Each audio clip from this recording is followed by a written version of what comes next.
Hello friends, welcome to our channel BPSC right way. स्वागत है आप सभी का हमारे चैनल बीपीएससी राइट वे पर। दोस्तों, अगर आपने हमें टेलीग्राम पर ज्वाइन नहीं किया है तो आप हमारा टेलीग्राम चैनल ज्वाइन कर सकते हैं या फिर आप हमें हमारे वेबसाइट पर भी विजिट कर सकते हैं। दोस्तों, आज मैं आपके लिए लेकर आई हूँ वीकली बिहार करंट अफेयर्स, जो कि बिहार में आने वाले परीक्षाओं से संबंधित महत्वपूर्ण प्रश्न है।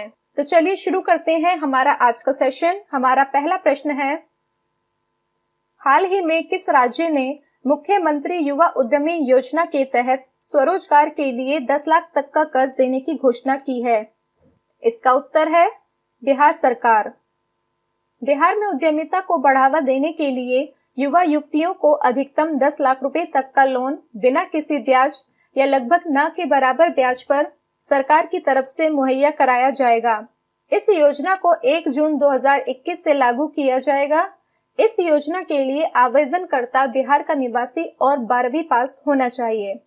तो दोस्तों, आपको याद रखना है, मुख्यमंत्री युवा उद्यमी योजना के तहत स्वरोजगार के लिए 10 लाख तक का कर्ज देने की घोषणा बिहार सरकार ने की है और यह योजना 1 जून 2021 से लागू की जाएगी। तो चलिए दोस्तों, बढ़ते हैं हम अपने अगले प्रश्न की ओर, जो है मैथिली शरण गुप्त पुरस्कार 2021 से किसे सम्मानित किया गया है? इसका उत्तर है दिलीप कुमार। बिहार के दिलीप कुमार को उनके काव्य संग्रह अप डाउन में फंसी जिंदगी के लिए मैथिली शरण गुप्त पुरस्कार 2021 से सम्मानित किया गया है। इस कविता संग्रह में 85 कविताएं हैं। मैथिली शरण गुप्त पुरस्कार हर साल रेलवे बोर्ड द्वारा अखिल भारतीय स्तर पर रेल कर्मियों द्वारा रचित कविता कार्यों के लिए दिया जाता है। तो दोस्तों, आपको याद रखना है, मैथिली शरण गुप्त पुरस्कार 2021 से दिलीप कुमार को सम्मानित किया गया है उनके काव्य संग्रह अप डाउन में फंसी जिंदगी के लिए, और इस कविता संग्रह में 85 कविताएं हैं।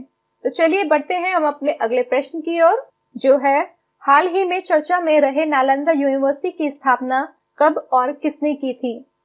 इसका उत्तर है कुमार गुप्त ने 450 से 470 ईसा में। नालंदा यूनिवर्सिटी का इतिहास फिर से लौटने वाला है। फिर से देश विदेश के छात्र पठन पाठन करने आएंगे। नालंदा यूनिवर्सिटी को पूरी तरह से मॉडर्न तरीके से भी बनाया जा रहा है, जहां पर इलेक्ट्रिकल बोर्ड, बॉयज और गर्ल्स के लिए अलग अलग हॉस्टल, मेडिटेशन सेंटर, योग सेंटर, लाइब्रेरी जैसी अनेक सुविधाएं दी जा रही हैं।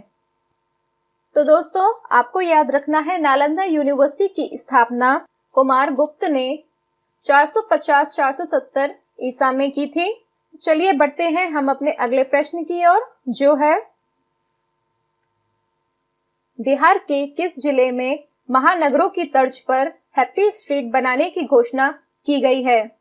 इसका उत्तर है पटना। इस हैप्पी स्ट्रीट को राजधानी पटना के गांधी मैदान के पास मौर्य होटल से डीएम आवास स्थित चिल्ड्रन पार्क तक बनाने की योजना है, जो लगभग 325 मीटर लंबा है। इस पर करीब 7 करोड़ रुपए की लागत आने का अनुमान है। यहाँ बच्चों व आम लोगों के लिए साइकिलिंग, स्केटिंग, फूड कोर्ट से लेकर मनोरंजन के अन्य साधन रहेंगे।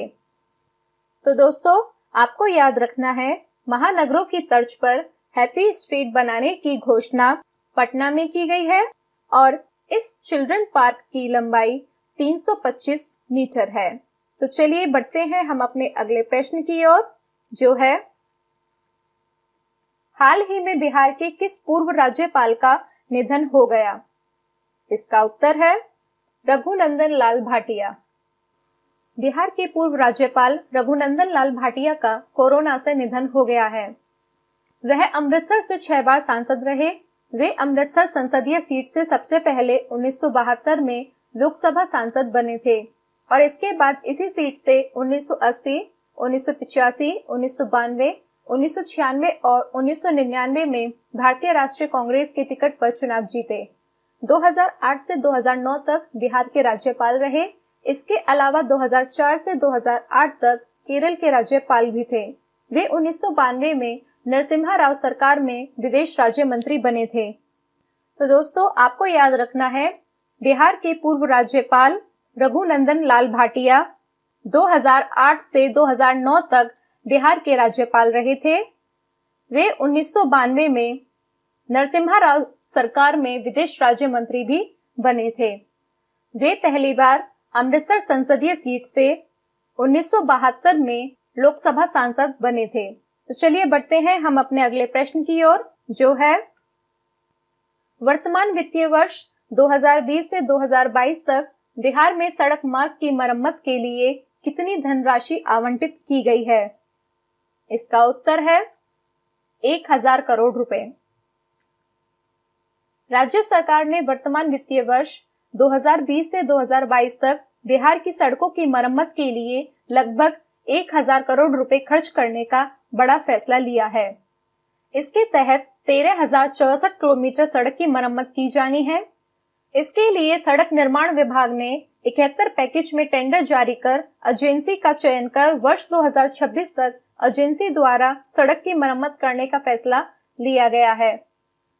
तो दोस्तों आपको याद रखना है, वर्तमान वित्तीय वर्ष 2020 से 2022 तक बिहार की 13,064 किलोमीटर सड़क की मरम्मत करने का फैसला लिया गया है और इसके लिए लगभग 1000 करोड़ रुपए खर्च करने का फैसला लिया गया है।